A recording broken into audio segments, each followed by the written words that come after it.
Vamos a empezar la última mesa del día. La anterior a mí me ha parecido apasionante, me ha encantado el debate. A lo largo del día hemos vivido un respeto tremendo de los tiempos. Seguro que esta mesa va a ser igual. Bienvenidos a la mesa sobre la protección judicial de la innovación farmacéutica y vamos a hablar también de la patente unitaria. Cuando hablamos de protección de la innovación en salud, lo primero que nos viene a la cabeza son las patentes, los certificados complementarios de protección, los periodos de exclusividad de registros y el periodo de exclusividad comercial, la protección o el régimen protector de los medicamentos huérfanos, etc. Son instrumentos de los que nos hemos dotado para proteger al inventor, al innovador, y son los protagonistas actuales del polémico debate político y regulatorio que hemos comentado esta mañana, llamado Estrategia Farmacéutica Europea. Precisamente, en este contexto, el diseño de una protección atractiva para la innovación es esencial para atraer la inversión a Europa, en este caso. Pero también lo es una protección reactiva y robusta por parte de los tribunales, en su papel de defensores de la innovación, de esta innovación y de la seguridad jurídica.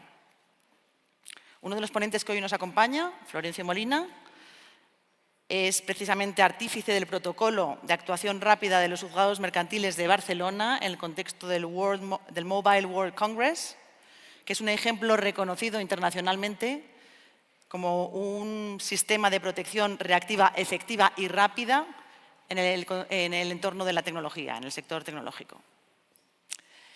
Esta mañana Pablo Sierra decía que su mesa era la mejor, me parece que decía. Pues esta, sin duda, la más importante para la industria innovadora en salud. Así que no os dejéis engañar por la hora, porque es momento de abrir los ojos y las orejas, porque tenemos un panel de excepción. Y sin más dilación, os presento a Josep Montefusco Monferrer, socio del Departamento de Litigios y Propiedad Industrial e Intelectual de Clifford Chance. Y Josep nos va a hablar de la sentencia de 23 de junio de 2023 de la Audiencia Provincial de Madrid, también llamada del raloxifeno, en la que se establecen por primera vez los criterios para valorar el lucro cesante derivado de la reducción de precio del medicamento innovador por el lanzamiento prematuro de un medicamento genérico. Así que, sin más, Josep, the floor is yours. Muchas gracias, Ana. Yo voy a ser poco original y no me importa. Yo también voy a agradecer a Nuria, a Ceci por la amable invitación para participar. Es un placer enorme para mí estar aquí con ustedes. Y como bien les anunciaba Ana, mi tema va a ser un monográfico en relación con una cosa tan aburrida como es una sentencia.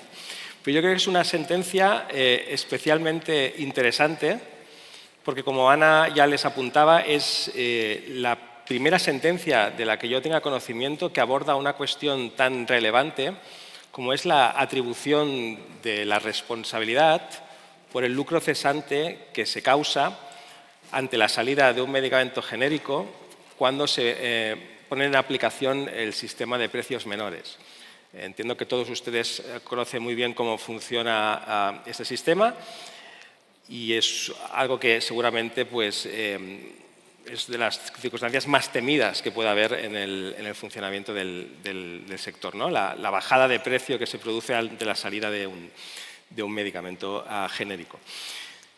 El año pasado fue no especialmente prolífico en el dictado de sentencias. El otro día en la reunión anual de la IPPI nos decían que entre Tribunal Supremo, en sentencias en materia de patentes, quiero decir, entre audiencias provinciales y Tribunal Supremo, solo 7 hay sentencias en materia de patentes y una de estas es precisamente yo creo que la que brilla con luz propia, es la que dictó la sección 32 de la Audiencia Provincial de Madrid, que es una de sus primeras sentencias. Es una sección que empezó su andadura el 31 de marzo del año pasado y es la sección especializada en temas de propiedad industrial, competencia desleal, de hecho la competencia y publicidad aquí en la provincia de Madrid. Por lo tanto, es una sala, una sección con cierta autoridad y esta sentencia, pues, en mi humilde opinión, creo que puede sentar un precedente importante que podría ser ampliamente seguido en los casos venideros. Entonces, Para resumirles o para poner en contexto las argumentaciones y la racionalidad de lo resuelto, déjenme que les sitúe un poco en contexto, les explico muy brevemente los hechos del caso y eso permitirá luego entender mejor las consideraciones jurídicas que les siguen. Lilly era titular de una patente y de un CCP que protegían el uso del raloxifeno en el tratamiento de la osteoporosis. Esta protección se extendía hasta el 5 de agosto de 2013, que es, en teoría pues, solo Lilly podía decidir quién podía comercializar medicamentos de raloxifeno. En este contexto, en España se vendían dos medicamentos innovadores o con la autorización de Lilly, que eran, por un lado, Evista, que lo vendía Daiichi Sankyo, y por otro lado, Optruma, que lo vendía Laboratorios del Dr. Esteve. Estos medicamentos se vendían a un PVL de 22,04, lo siento si he dicho algún secreto, pero esto forma parte de la sentencia. El PVL autorizado era 22,04 euros. Entonces, solo estos dos medicamentos estaban en el mercado. Llega un momento donde Teva Pharma y Laboratorios Cinfa obtienen sendas autorizaciones para comercializar genéricos de raloxifeno. PVL aprobado, como siempre, un 40% inferior, 13,22. Es decir, pasamos de 22,04 a 13,22 euros. Y en este contexto, Teva decide lanzar su medicamento al mercado en el mes de mayo de 2011, cuando todavía faltaban 2 años y unos meses para la caducidad de la patente y el CCP de Lilly. Teva lanza al mercado porque estima que la patente de Lilly es nula por falta de actividad inventiva. Y en este sentido, Teva y Cinfa habían interpuesto en el año 2009 una acción de nulidad frente a esta patente y otras ante los tribunales de Navarra. Procedimiento que finalizó con una decisión del Tribunal Supremo ratificando la validez de la patente. Entonces, nos encontramos con que Teva lanza en el mes de mayo. Su defensa era básicamente la patente es nula, pero no le salió bien la estrategia porque la Audiencia Provincial de Navarra y luego el Supremo dijeron la patente es válida.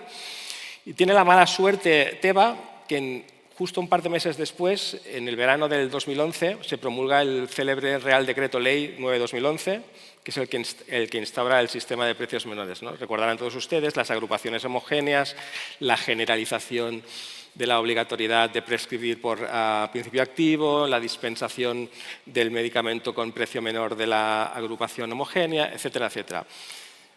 Septiembre de 2011, la Dirección General de Farmacia crea las agrupaciones homogéneas, la 2634, para raloxifeno, y incluye en esa agrupación homogénea a los medicamentos Evista y Optruma, 2204, y al raloxifeno Teva, 1322. Obviamente, Daiichi y Dr. Esteve, Laboratorios Dr. Esteve, se ven forzados a reducir el precio de sus medicamentos si no quieren quedar al margen del mercado español por estas obligaciones que decimos de sustitución por el medicamento de precio más bajo, ¿no? El precio menor de la agrupación homogénea, y reducen a 13,22 sus productos. Y a partir del 5 de octubre de 2011, Evista y Optruma empiezan a venderse a este precio 40% inferior. Obviamente, esto supone pues, un lucro cesante, es decir, una reducción de los ingresos que reciben estos dos laboratorios. Enero de 2012 lanza al mercado el segundo genérico, Cinfa. El mes anterior, su medicamento también se integra en la agrupación homogénea, pero al mismo precio, no implica ninguna bajada, 13,22.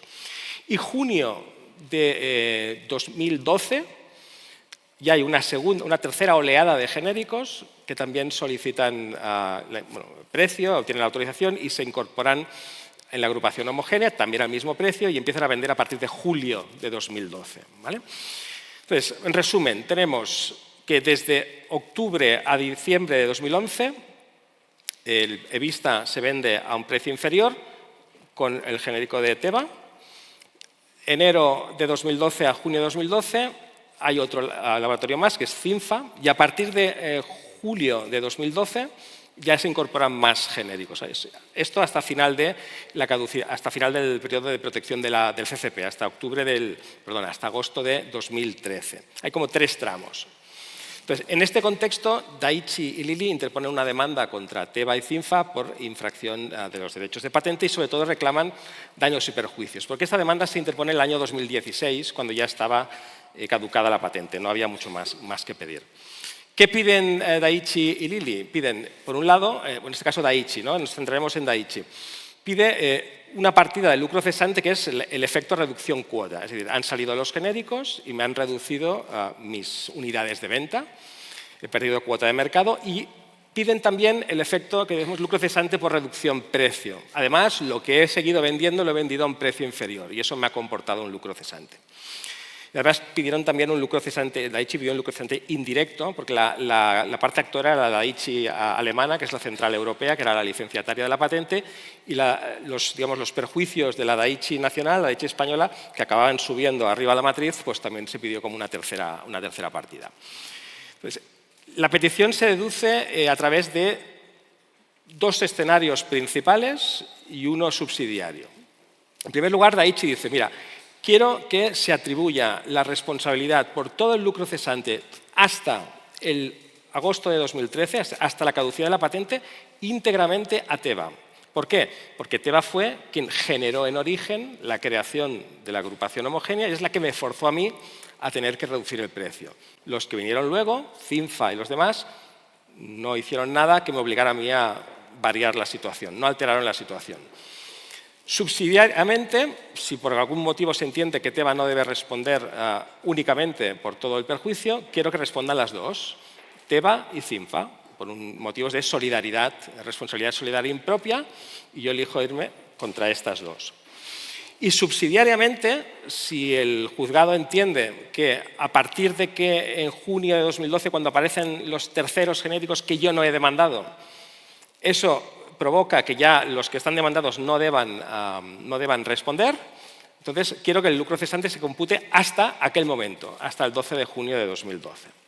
Entonces, en esta tesitura, las defensas de Teva y Cinfa fueron, en primer lugar, quisieron una defensa, digamos, para neutralizar totalmente la reclamación, no es culpa nuestra, es culpa del Estado. El Estado es el que ha diseñado el sistema de precios menores y es el que provoca que, ante mi salida, yo no puedo elegir el precio, tiene que ser un 40% inferior, es el que provoca, digamos, tu lucro cesante lo ha provocado un sistema diseñado por el Estado, no es mi culpa.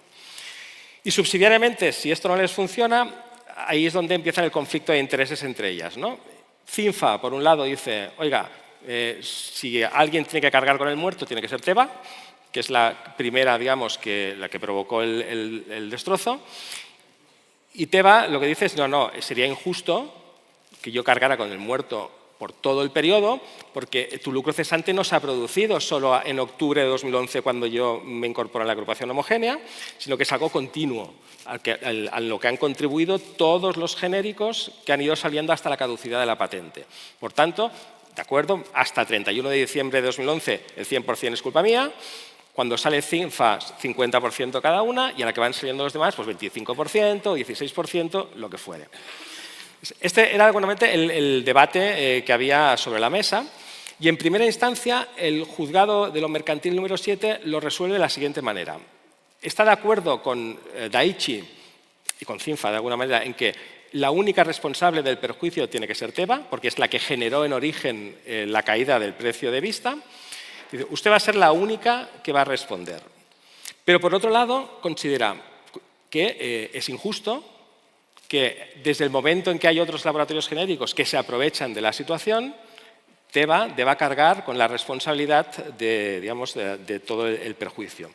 Y adopta una solución sorprendente. Sorprendente porque es que no la había defendido nadie, ni siquiera Teva y Cinfa, que es, por tanto, Daiichi, te doy el derecho a que, o condeno a Teva a indemnizar a Daiichi el lucro cesante padecido desde que se crea la agrupación homogénea y tú tienes que bajar el precio, 5 de octubre de 2011, hasta 31 de diciembre de 2011, hasta que sale Cinfa.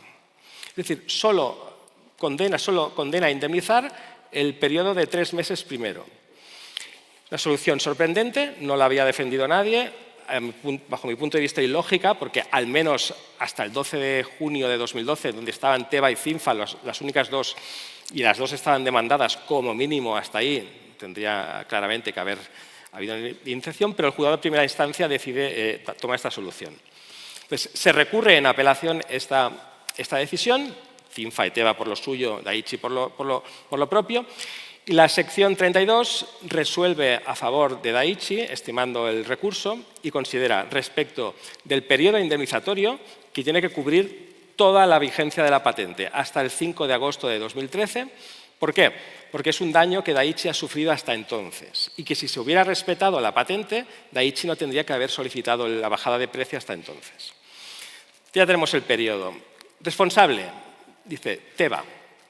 Teva, porque es la que en origen, ahí estaban de acuerdo tanto juzgado como audiencia, es la que desencadenó la agrupación homogénea, la necesidad de reducir el precio para Daiichi, etcétera, etcétera.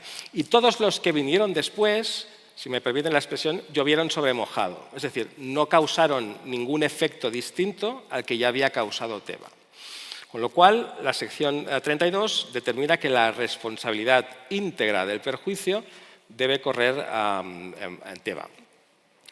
Una cuestión interesante que señala la audiencia provincial es, mire, si a raíz de la incorporación de los terceros genéricos, Cinfa y los demás, se hubieran producido bajadas de precio adicionales, entonces estos terceros genéricos, Cinfa o los que fueran, serían corresponsables por el lucro cesante padecido por esa bajada adicional.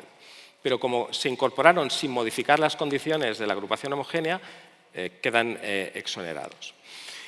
Y finalmente, la audiencia provincial también aborda el argumento de si el Estado debía considerarse el responsable de este lucro cesante, debido a que era el diseñador, ¿no?, del sistema de precios menores. Y la conclusión de la audiencia es que no, que es cierto que en España los precios de los medicamentos están intervenidos, es cierto que el laboratorio genérico no tiene poder para pedir un precio más alto, es cierto que es el Estado el que ha organizado el sistema de precios menores para empezar a ahorrar de forma rápida, pero que el sistema de precios menores no empieza a surtir efectos hasta que un laboratorio genérico toma la decisión libre y responsable de lanzar su producto al mercado. Es decir, el sistema está ahí, no produce pupa, produce el daño a la que hay una decisión de un genérico a salir.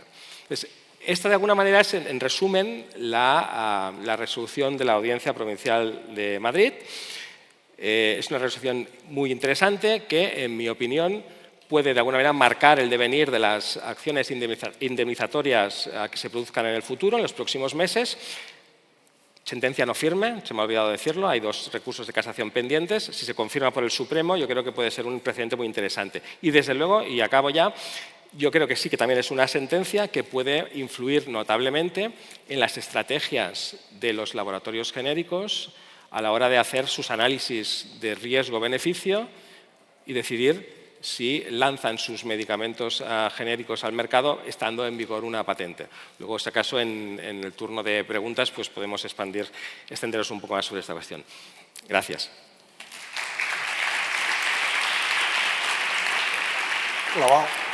Sí, por eso he visto. Nos aceleramos. Muchas gracias, Josep. Adaptación al tiempo perfecta. Pero bueno, en cualquier caso es una resolución muy interesante que seguro en el turno de preguntas nos va a dar para hacer bastantes conjeturas, ¿no?, sobre potenciales estrategias. Así que gracias y posteriormente abriremos preguntas sobre el tema. A continuación va a hablarnos Kiko Carrión García de Parada, socio del Departamento Procesal, Propiedad Intelectual y Ciencias de la Salud de Evershed Sutherland. Y concretamente nos va a hablar sobre la protección judicial de la innovación farmacéutica en el ámbito europeo y va a hacer un repaso de la reciente jurisprudencia. Adelante, Kiko. Muy bien, muchas gracias, Ana. Un placer, señoría y Josep, y al patronato y a Nuria, las gracias de siempre en un lugar magnífico. En esta breve exposición he considerado oportuno hablaros de 2 cuestiones relevantes que atañen a la innovación, que es una cuestión que nos concierne a todos de forma significativa. Voy a comentar, en primer lugar, una sentencia dictada por el Tribunal de Justicia de la Unión Europea el 11 de enero de este año y que se refiere a todo el régimen de medidas cautelares garantías, cauciones y consecuencias del levantamiento de las medidas cautelares.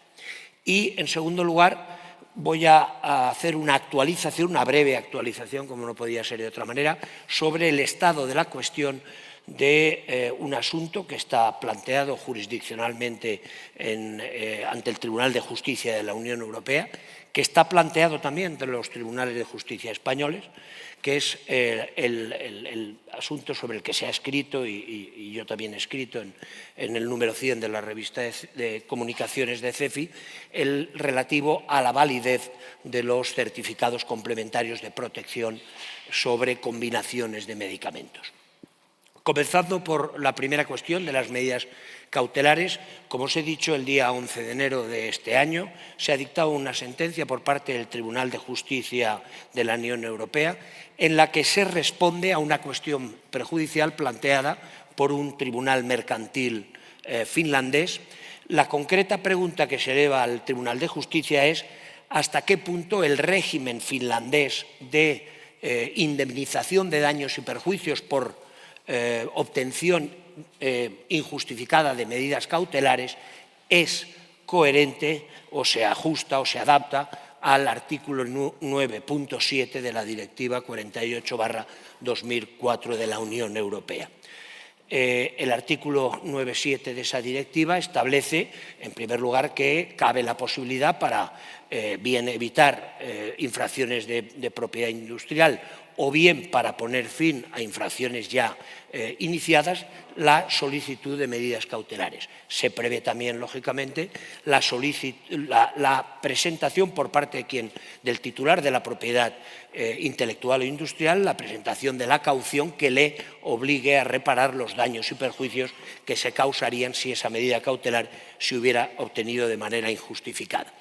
Y se establece finalmente que en el supuesto de que esa medida cautelar inicialmente acordada por la autoridad judicial sea finalmente o bien revocada o bien inaplicada, bien por acciones o omisiones del beneficiario de la medida cautelar, bien por la anulación de la propiedad intelectual industrial que justificó la adopción de esa medida, o bien porque una vez revisada la cuestión la autoridad judicial considere que esa medida cautelar, el fumus boni iuris o el periculum, no se justifica, se produzca la revocación, de esa medida cautelar y la consiguiente obligación de indemnizar. Los tribunales españoles, desde siempre, o en los últimos años, han venido discutiendo cuál era la responsabilidad civil del beneficiario injustificado de las medidas cautelares. Unos abogaban por la aplicación del artículo 1902 del Código Civil, la teoría de la culpa y la responsabilidad subjetiva. Otros abogaban por la existencia de una responsabilidad de carácter objetivo en la cual la indemnización de daños y perjuicios no estaba sometida a ningún tipo de requisito relativo a la culpa, la temeridad, el abuso del derecho, el dolo por parte del solicitante. Bueno, lo que el Tribunal de Justicia de la Unión Europea declara en esta sentencia, o declara varias cosas. En primer lugar, declara que los tres presupuestos necesarios para que haya obligación de indemnizar en aquellos supuestos en los que se obtienen y se revocan medidas cautelares son tres. En primer lugar, la revocación o anulación de las medidas cautelares. Dos, la existencia de un daño. Y tres, una relación de causalidad entre la medida cautelar adoptada y el daño invocado por el perjudicado por esa medida cautelar. Una segunda reflexión que hace el Tribunal de Justicia es que no hay en el artículo 9.7 ni en la Directiva 48/2004 ningún requisito relativo al elemento subjetivo, es decir, a la culpa, insisto, la temeridad, el abuso del derecho. No se establece ese requisito. En tercer lugar, dice el Tribunal de Justicia que la responsabilidad derivada de la situación que comentamos no es automática, sino que la autoridad judicial tiene la obligación de considerar todas las circunstancias concurrentes al tiempo de adoptar la medida cautelar y al tiempo de levantarla, para que la valoración de los daños y perjuicios sea ajustada al caso concreto. Y, finalmente, de esta manera, lo que hace el Tribunal de Justicia es clarificar ese régimen y subrayar, como muchas veces hace el Tribunal de Justicia y ocurre en los grandes bloques normativos, el equilibrio que existe en el régimen de responsabilidad. equilibrio que ha de darse entre quien, como titular de un derecho de propiedad intelectual industrial, tiene derecho, antes de que exista una sentencia sobre el fondo de la cuestión, a beneficiarse de unas medidas cautelares, o bien que impidan el inicio, o bien que conjuren la infracción ya iniciada, y el derecho que tiene quien soporta las medidas cautelares a obtener un resarcimiento en el supuesto de que finalmente, por cualquiera de las razones previstas en el ordenamiento jurídico, se decida que esas medidas cautelares han de ser levantadas y, por lo tanto, ha de procederse a la indemnización de los daños y perjuicios. Es un sistema de equilibrio, es una sentencia muy interesante, es una sentencia que consagra un principio que se invoca mucho pero que no está codificado, es decir, la presunción de validez de todo derecho de propiedad intelectual inscrito, lo dice en el considerando, creo recordar, o en el número, perdón, en el apartado 40 de esta sentencia, y con, diríamos, esta sentencia entiendo que por el Tribunal de Justicia se aclara todo lo relativo a las medidas cautelares, tanto su concesión como las consecuencias de su obtención. Bien, una segunda cuestión sustantiva sobre la protección de la innovación tiene que ver, como he anunciado anteriormente, con los CCPs, los certificados complementarios de protección de combinaciones. Voy a tratar de plantear el tema, como no podía ser de otra manera, y es mi obligación, de la manera más objetiva y más ecuánime, tratando de explicar qué es lo que está sucediendo y está pendiente de ocurrir en la Unión Europea, y en este caso ante el Tribunal de Justicia de la Unión Europea, y qué es lo que está planteado ante el Tribunal, ante la Sala Primera del Tribunal Supremo, y está pendiente también de ser decidido. Enfoco la cuestión para aquellos que no recordáis este tema o no habéis asistido a otros foros. Existe un reglamento, el 469/2009, que regula, un reglamento de la Unión Europea que regula los certificados complementarios de protección de medicamentos. Es un título de propiedad industrial diferente de las patentes, título, como se dice, sui generis, pero cuyos efectos vienen a ser los mismos que establece la patente. Se trata de compensar a los laboratorios titulares de medicamentos patentados y que han sido autorizados, lógicamente, para su comercialización por la pérdida de duración útil de patente, es decir, de exclusividad, derivado de los onerosos y los largos procesos de investigación y desarrollo de los medicamentos. Se consume mucho tiempo en esos procesos y se considera por el legislador comunitario que es justo extender la duración de las patentes mediante este expediente del CCP hasta un máximo de 15 años.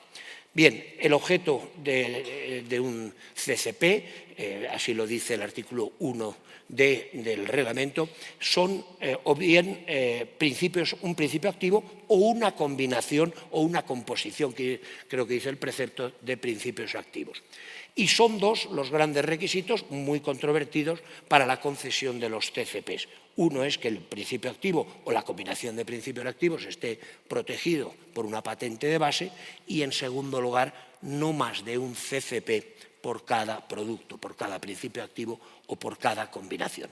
¿Dónde se plantea el problema de interpretación y dónde, que viene además inducido porque hay muchos intereses en juego? Imaginemos un supuesto real, existente, que está judicializado. Existe un primer CCP basado en una patente de base relativo a una monoterapia, es decir, a un principio activo. Llamémoslo A. Y posteriormente se concede un segundo CCP sobre una combinación de ese principio activo A más otro principio activo B. Esos dos CCPs, en principio, teóricamente son válidos porque el artículo 1 hemos dicho que admite CCPs sobre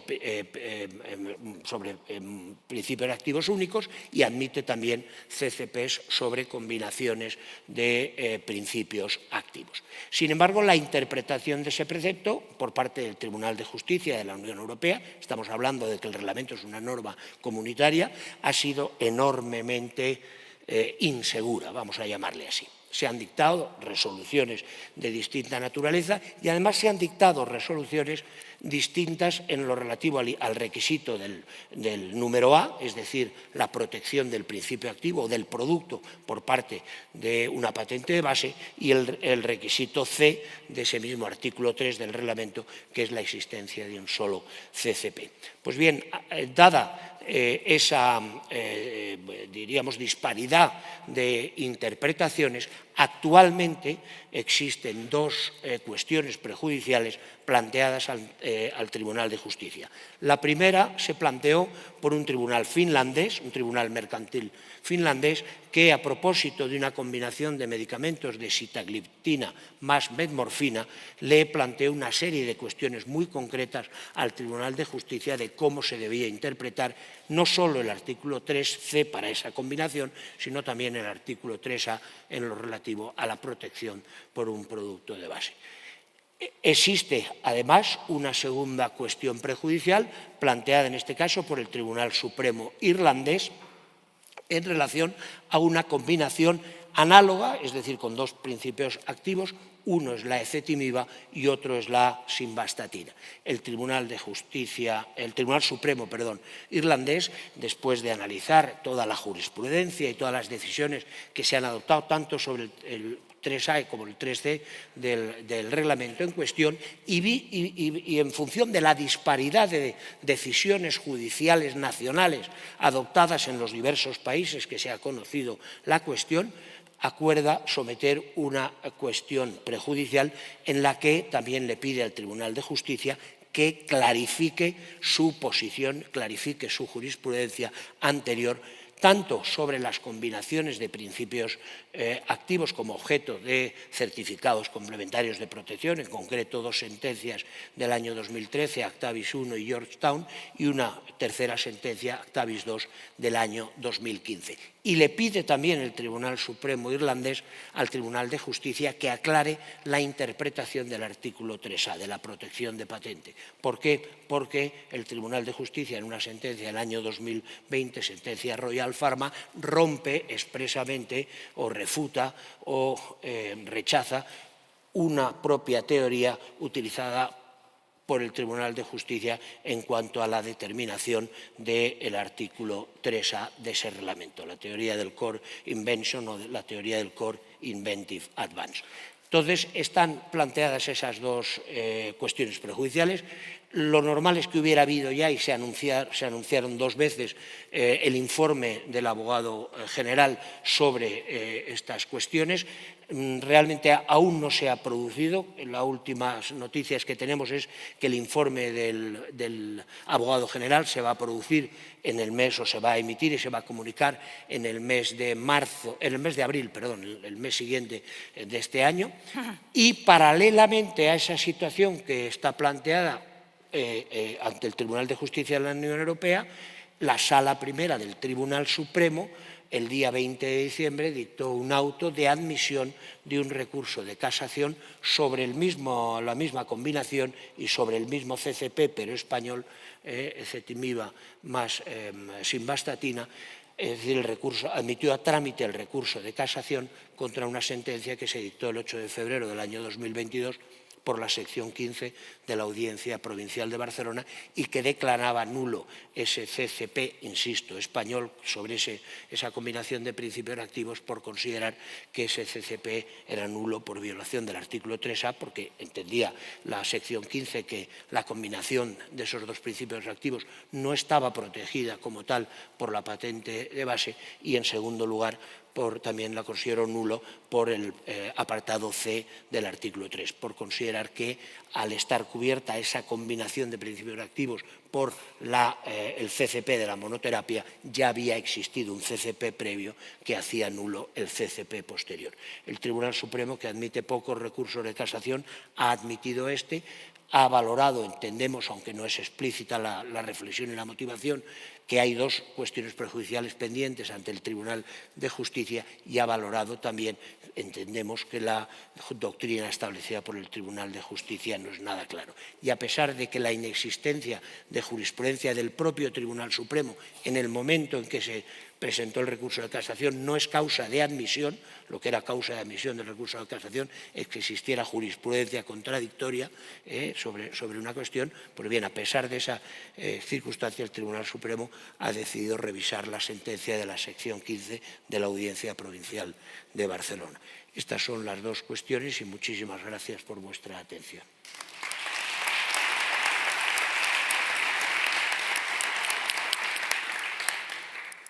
Muchas gracias, Kiko.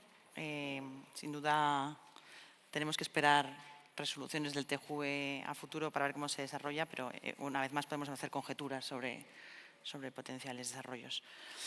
Y finalmente tenemos aquí a Florencio Molina López, que es magistrado especialista mercantil, juez por oposición desde 2010 y actualmente titular del Juzgado Mercantil de Barcelona, número 5, dentro de la sección de patentes de los Juzgados Mercantiles de Barcelona.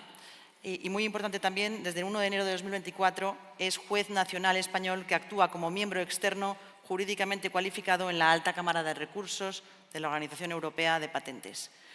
Florencio nos va a hacer un repaso en 15 minutos sobre la patente unitaria, certificado complementario de protección unitario y el Tribunal Unificado de Patentes y nos va a dar sus ideas y opiniones al respecto, sobre todo, ¿no?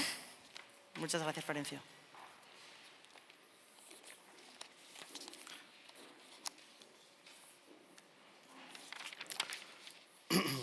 Buenas tardes.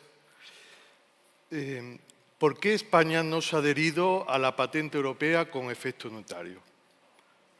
¿Por qué España no se ha adherido al Tribunal Unificado de Patentes? Hago estas dos preguntas por separado porque son dos paquetes distintos y nada impide que pueda España sumarse a uno y no a otro. Podría adherirse al Tribunal Unificado de Patentes, donde el tema de la lengua pues no tiene tanta incidencia y supondría la ratificación de un tratado o de un acuerdo internacional, y sumarse más adelante al sistema de la patente unitaria con efecto unitario, en donde el tema de la lengua podría, pongo entre comillas, podría tener más trascendencia y seguir defendiéndose. Se ha criticado mucho y con razón la construcción y la articulación jurídica de este nuevo sistema, patente unitaria y tribunal unificado. Y estoy de acuerdo en que no ha sido la mejor forma, mezclando reglamentos comunitarios, sacando cuestiones sustantivas de estos reglamentos e incorporándolos a un tratado de acuerdo internacional, y luego con la guinda en el camino del Brexit. Lo deseable hubiera sido lo que tenemos en materia de marcas de la Unión Europea, con unos tribunales especializados, en nuestro caso en Alicante, y con una última instancia de armonización ante el Tribunal de Justicia de la Unión Europea. O en línea como van las propuestas de reglamento comunitario que están en estudio sobre certificado complementario de protección unitario, ¿no? Ahora bien, quiero hacer una serie de reflexiones. Primera, el tren ya está en marcha, ya está funcionando, ya se están dictando resoluciones, tanto por las divisiones centrales, locales, de primera instancia y de apelación. Y España no está en ese tren.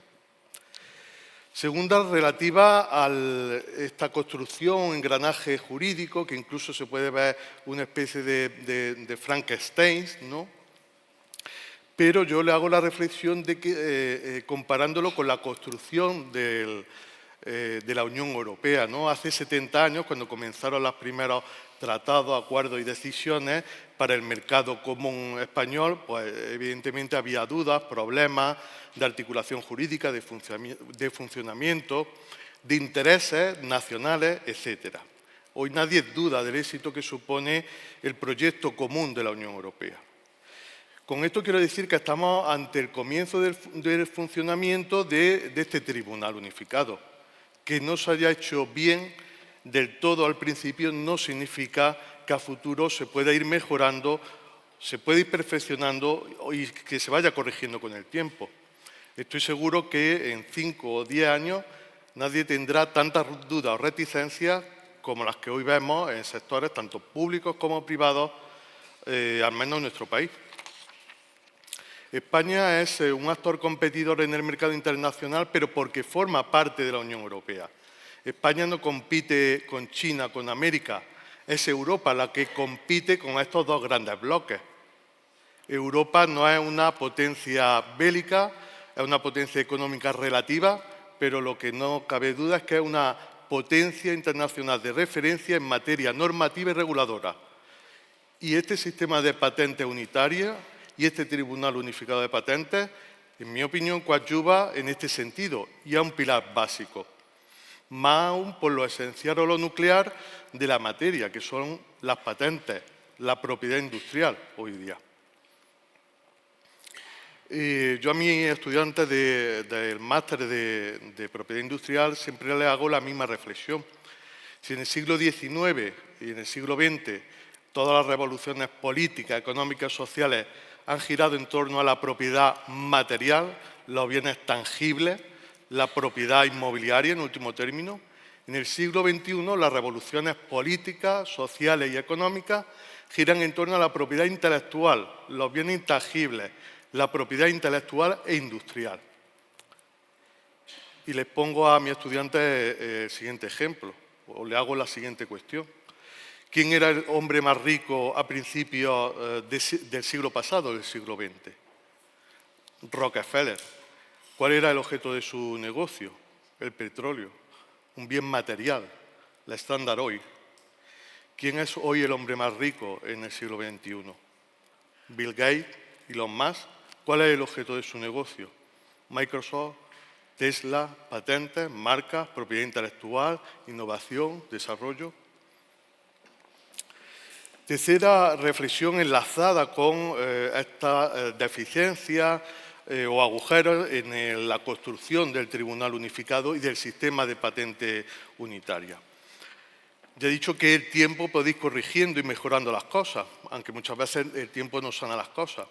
Pero tenemos un importante tribunal, que es el pegamento, ¿no?, de esta construcción, que es el Tribunal de Justicia de la Unión Europea, que ha sido y sigue siendo fundamental en la construcción del proyecto de la Unión Europea y que sin duda perfeccionará también el sistema.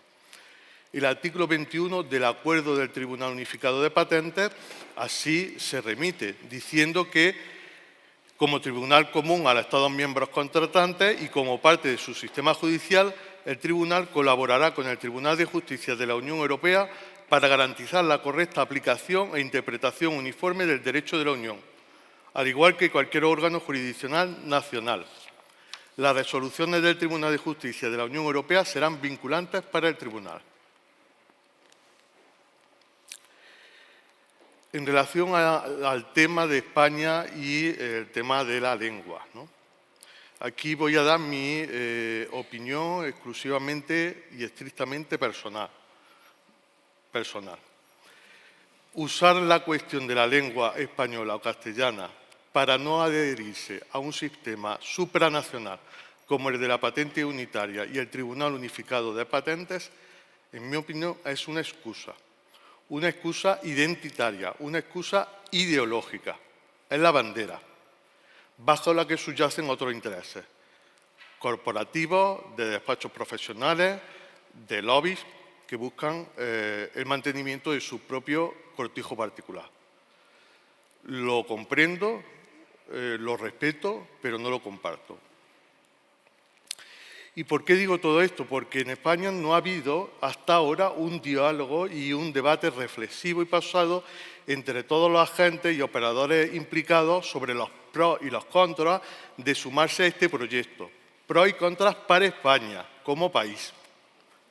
Esta ausencia de debate discreto, reflexivo, técnico, profundo, ha hecho que estos otros intereses hayan prevalecido a la hora de decidir la posición de España de mantenerse fuera de este proyecto.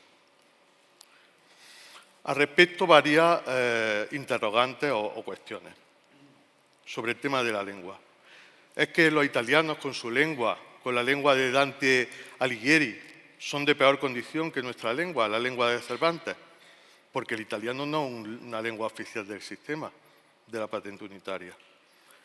Segundo, ¿qué sentido tiene hoy, con las herramientas tan perfectas de inteligencia artificial, de traducciones cuasi perfectas, esgrimir el tema de la lengua para no sumarte a un proyecto supranacional? Tercero, aquí hago un paréntesis y hago una promoción de la sección de patentes de Barcelona, de los juzgados mercantiles, donde hacemos juicios con traducciones simultáneas de peritos y de testigos del inglés. Es decir, declaran y se recoge la traducción y se graba, pero no se trata de traducciones sucesivas, ¿no? Al efecto de ver que se puede gestionar el tema de la lengua sin ningún problema y respetando todos los preceptos de la Ley de Enjuiciamiento Civil. El tema de las pymes, ¿no? Se dice que el sistema nuevo, el sistema de la patente unitaria, es beneficioso o ventajoso para las grandes empresas, pero no para las pequeñas y medianas empresas que tendrían difícil poder leer una patente en alemán, por ejemplo, ¿no? Y eso perjudica. Nuevamente, parece que solo hay pymes en España. No hay pymes en Italia, no hay pymes en Grecia, no hay pymes en Portugal, porque esos países sí se suman al proyecto y nosotros no. Por último, ¿por qué en la Unión Europea es España, junto con Polonia y Croacia, los únicos que no se han adherido al sistema? Vean el mapa que tienen en la documentación adjunta. España, compañera de viaje de Polonia y de Croacia. Algo falla, ¿no? Algo huele mal. Insisto, es cierto que en este último año, con la entrada en funcionamiento del Tribunal Unificado, pues están aflorando más artículos doctrinales, más noticias de prensa, más ponencias en congresos, más asesoramiento por parte de las compañías y los despachos, pero como digo, se hace necesario, en mi opinión, un debate y un diálogo reflexivo y pausado que permita al Parlamento y al Gobierno español tomar una decisión ponderando los intereses en juego y, en última instancia, los intereses de España como Estado miembro de la Unión Europea y como país claramente europeísta. Punto de vista de los jueces de patentes. Se lo explico con una metáfora. Prefiero ser árbitro en un partido de fútbol de la Champions League que ser árbitro en un partido de fútbol de una liga nacional o, si me apuran, de una liga regional. Al margen de este aspecto puramente de ego personal, es claro que España está perdiendo una gran oportunidad de situar a grandes profesionales en estos puestos. Ya no hablo solo de jueces legales, sino también de jueces y expertos técnicos, de agentes de patentes, de abogados y de letrados de patentes que, al no formar parte del sistema de estos acuerdos, tienen y tenemos vetado esta promoción y o experiencias profesionales. España, si se sumara al proyecto, tendría derecho a una división local o regional con Portugal, equivalente a la región báltica que ya existe. Y quién sabe, si jugara bien sus cartas, pues podría incluso reivindicar materia de una división central. Ya con el Brexit, los italianos fueron muy avispados y se llevaron la división que estaba proyectada para Londres para Milán, ¿no? Luego se repartió el pastel de las materias, viendo que era muy goloso, el más goloso, pues se repartió entre Milán, París y Múnich, ¿no? En definitiva, aprovecho que estoy delante de expertos de prestigio, de gestores, profesionales del más alto nivel y de instituciones y organismos, tanto públicos como privados, para reivindicar una vez más que España pueda tener una sede del Tribunal Unificado de Patentes, ya sea local, regional y, si ambicionamos, central, ya sea en Barcelona, ya sea en Madrid. En 2017, Barcelona ya perdió la sede de la Agencia Europea del Medicamento. En el cóctel, Nuria me presentaba a dos trabajadores que venían de la Agencia Europea del Medicamento y me volvía otra vez a la mente cómo, por circunstancias también de la época del 2017, de todo lo que pasó en Cataluña, España perdió esta importante agencia europea, ¿no?, con la importancia que ha tenido y que se ha visto con la pandemia, ¿no?, con la autorización de la vacuna, ¿no? Hace apenas 2 semanas Madrid también perdió ante Frankfurt otra sede europea, en este caso Autoridad Europea para el Blanqueo de Capitales. Ahora está pasando otro tren, ¿no? Estoy seguro que España estará en este sistema. El problema es cuándo y cómo. Seguramente, como siempre, España llega, pero tarde y mal. Con el Brexit tuvimos la oportunidad de subirnos y sacar tajada, como hicieron los italianos. La presidencia semestral de España del año pasado pudo ser otra oportunidad para subirse al tren. Y las preguntas siguen ahí. ¿España se puede permitir perder nuevamente la opción de ser sede de una institución supranacional con tanta trascendencia para la propiedad industrial?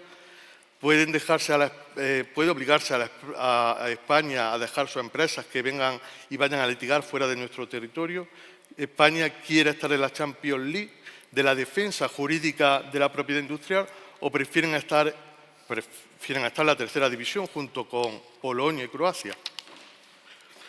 Y por último, brevemente, eventuales conflictos, posibles soluciones que puedan darse, ¿no?, entre los tribunales españoles de patentes y el Tribunal Unificado de Patentes, ¿no?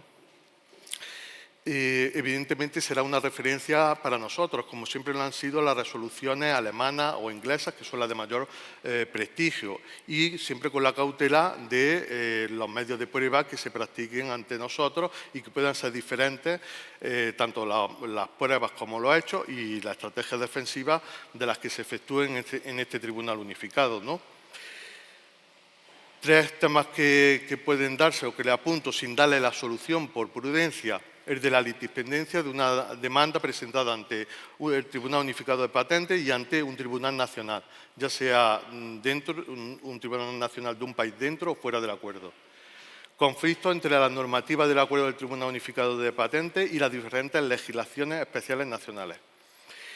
Y uno particular para el caso de España, y es probable que lo veamos, porque hace un año en el foro de Venecia, que es un foro en donde pues, se juntan los popes de jueces y abogados en materia de patentes en Europa, el caso de estudio se sacaba el caso de estudio poniendo a España como ejemplo.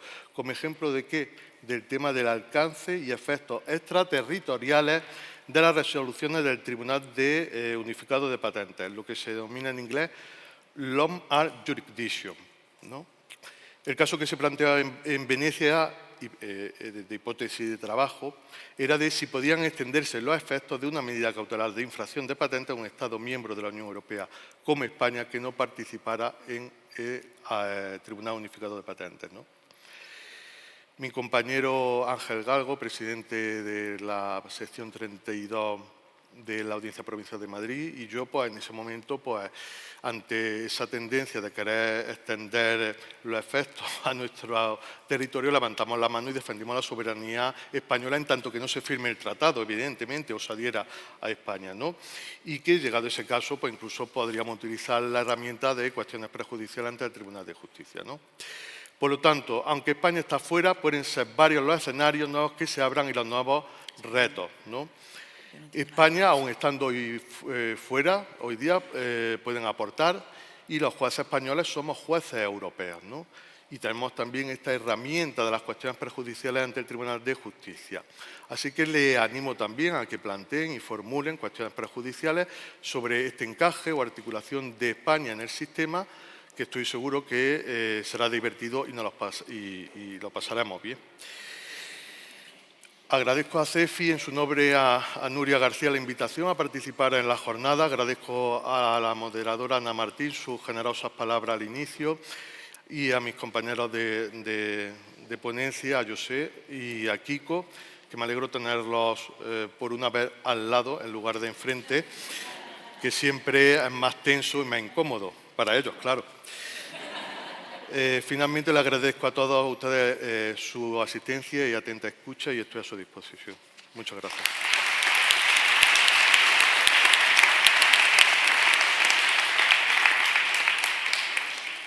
Muchas gracias. Tenemos algunos minutos para preguntas.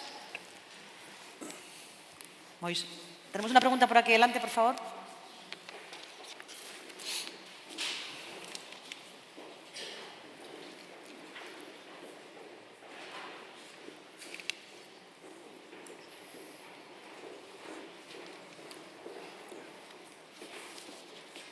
Aquí.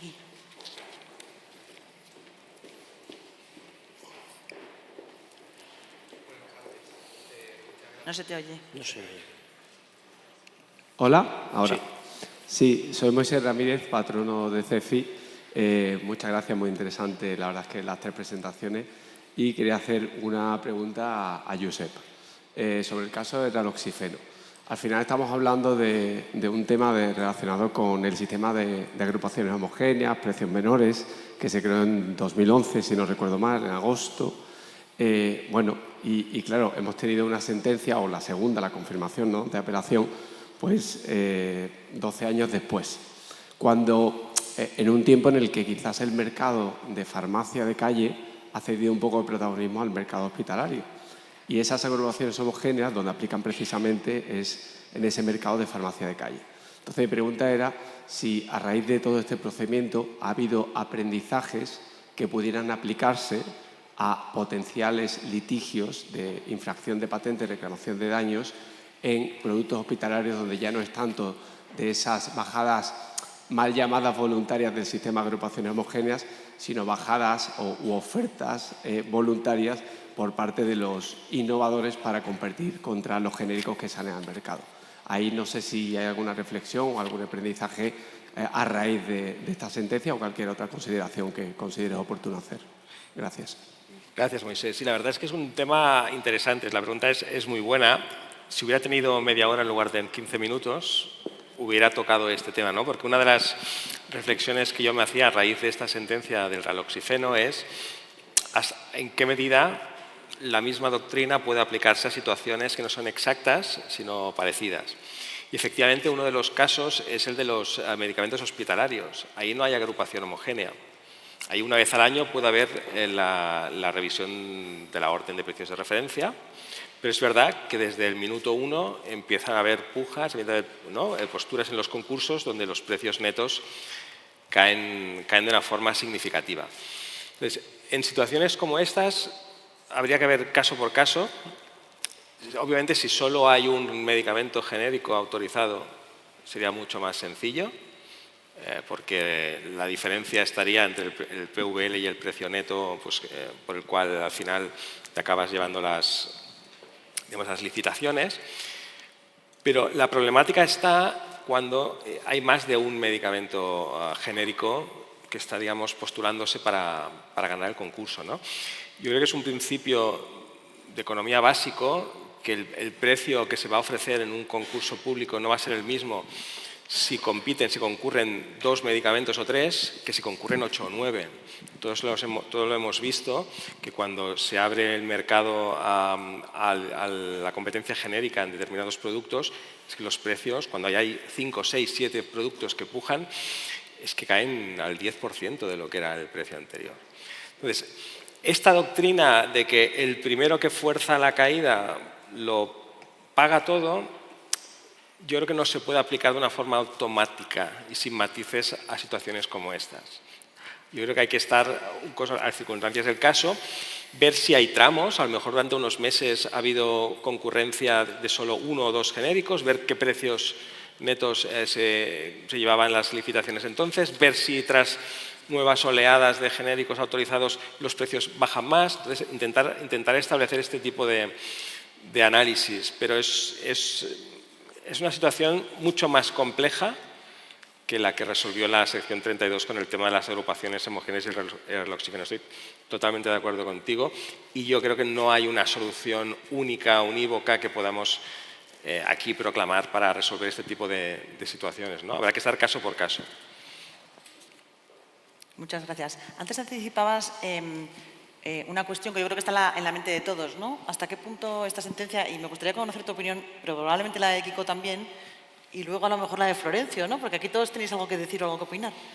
¿Qué efecto llamada puede tener o qué efecto en el diseño de la estrategia puede tener teniendo en cuenta que el primero paga todo o aproximadamente todo y los segundos les sale gratis la infracción si es que se determina que existe, en caso obviamente de que estos criterios indemnizatorios sean confirmados por el Tribunal Supremo? No, esto es así, es decir, yo creo que es una sentencia que por el modo en que resuelve va a condicionar sí o sí las estrategias de salida a riesgo de los laboratorios, es decir, Ahora, el factor, si salgo yo el primero, puedo yo, digamos, tener que responder de todos los daños derivados de la reducción del precio. Es un factor que se mete en la ecuación y yo creo que debería llevar a aumentar las dosis de prudencia antes de hacer lanzamientos a riesgo. Tiene razón Ana, que una estrategia puede ser también estar ahí agazapado, a la que el primero salga, yo salgo el segundo, pero no muy rápido, deja que se cree la agrupación, deja que se diga, un mes después, para de esta manera yo quedarme exonerado, segundo laboratorio genérico, quedar exonerado de cualquier tipo de responsabilidad respecto de esta partida. Y ahí está la clave. Es decir, aquí lo que hemos estado exponiendo es una parte de esa sentencia, que es la que determina la responsabilidad por el lucro cesante derivado de la reducción del precio.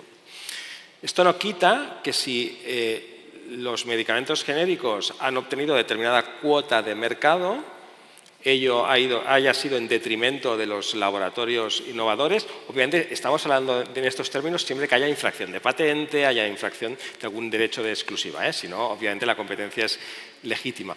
Pero en estos contextos hay dos variables. Uno es lo que yo llamo el efecto reducción cuota, es decir, yo antes vendía 100 cajas al año, salen los genéricos, paso a vender 70, he perdido 30 cajas. Entonces, yo puedo pedirle no solo al primero, sino a todos que me indemnicen por las cajas que ellos han vendido. Luego está el efecto reducción precio. Las 70 que he podido seguir vendiendo las he vendido a un precio reducido. Entonces, es esa partida la que la sección 32 ha dicho que es atribuible la responsabilidad al primero que provoca la reducción del precio. Pero los que vienen después no se van de rositas, digamos, totalmente. Van a pagar una parte mucho menor, que es la derivada de la cuota de mercado que hayan podido quitarle sobre el precio ya reducido. Bueno, esto depende de cómo esto lo puedes calcular de las dos maneras, ¿no? Tú puedes calcular el efecto cuota. Yo he perdido 30 cajas. ¿Qué habría ganado si las hubiera vendido? Eso lo puedes calcular al precio anterior o al precio reducido. Pero luego, cuando calcules el efecto reducido en precio, tendrás que también tomar en consideración estas cajas que no has podido vender. O sea, eso ya depende de la metodología que utilices a la hora de calcular el lucro cesante. Y para completar, en el tema de las estrategias, yo creo que también lo que puede suceder en lo sucesivo es que en esta ecuación que van a hacer los laboratorios genéricos para ver si les sale a cuenta o no salir a riesgo, podemos ver un incremento en la interposición de demandas de nulidad de patente o de acciones declarativas de no infracción. Actualmente hay muchos casos donde los laboratorios genéricos, cuando creen que la patente puede ser nula, ¿no? Es decir, cuando tienen dudas acostumbran a poner la acción de nulidad, pero cuando se sienten cómodos con la situación prefieren esperar a que se les demande y una vez les demandan reconvenir y pedir la nulidad de la patente, ¿no? Con el lanzamiento ya en curso. Esta sentencia podría provocar un cambio en esta tendencia o un cambio en esta estrategia y aumentar el número de ocasiones donde los laboratorios genéricos, para evitar precisamente tener que incurrir en estas multimillonarias responsabilidades, anticipen mucho más las demandas de nulidad para tener aclarado el camino cuando, pues, por ejemplo, expire los 10 años de protección de mercado, ¿no? Y bien, ahora quiero salir dentro de 6 años, voy a poner la acción de nulidad mucho antes para tener aclarado el camino. Yo creo que esto puede ser un efecto de esta sentencia si se acaba confirmando por el Tribunal Supremo. Pero bueno, tampoco tengo la bola de cristal y lo veremos, ¿no? los próximos años. Kiko o Florencio, ¿alguna consideración? Esperar a que lo que diga el Supremo. Muy bien. Criterio de prudencia, entonces, procesal. Pues, Irene, por favor. No.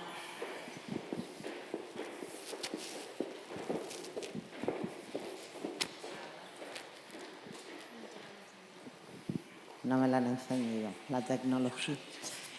Yo tengo un comentario más que una pregunta, pero bueno, quizá una pregunta a su señoría. Y es, nosotros hemos estado peleando a favor de la patente unitaria, asociaciones, despachos, todo el mundo que defiende la innovación. De verdad que es que estamos hartos de ser raros. Es que tuvimos la patente de procedimiento, luego tuvimos la patente de producto, luego tuvimos periodo transitorio en el CCP. Es que llega un momento que nos miran con cara de los españoles estos están locos. O sea, quiero decir que por lo menos la opinión subjetiva, que has dicho bien que era subjetiva, yo creo que en el foro de, por lo menos la mayoría, o yo creo que todos los que estamos aquí, incluidos despachos, estamos absolutamente a favor. Pero si es que llevan 20 años y la excusa del idioma era porque íbamos a ser la puerta de entrada de Latinoamérica. Yo sí, toda Latinoamérica va a ir ahí, a Múnich. Bueno, yo creo que he sido bastante claro y en este tema no tengo pelo en la lengua y explico mi posición y la verdad que bueno, sí, te ves como un bicho raro cuando sales fuera, claro, ¿no? Porque a mí este verano en Múnich todos mis compañeros, algunos que participaban ya como jueces del Tribunal Unificado de Patentes, me preguntaban por España y te da vergüenza, te da vergüenza. Y bueno, y no lo sé. Y yo creo que el tema de la lengua es una excusa y lo que pido es eso, que haya un debate, pero un debate público y transparente y un debate en el Parlamento, hay comisiones y que con razones y con argumentos pues se ponderen los intereses. Pero hay que decírselo a la Administración, que sois parte, aunque mermada. Yo soy un simple juez, ¿eh?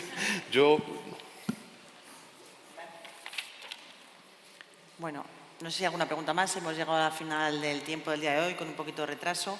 Yo creo que como resumen de esta última mesa podemos hablar de incertidumbre a ver lo que nos dice el Tribunal Supremo en la sentencia del Reloxifeno, cómo concluye el TJUE esos dos cuestiones prejudiciales que tenemos pendientes que además van a condicionar la resolución del Tribunal Supremo Español y en el caso de la patente unitaria que nos adheriremos, pero sabe Dios cuándo, ¿no?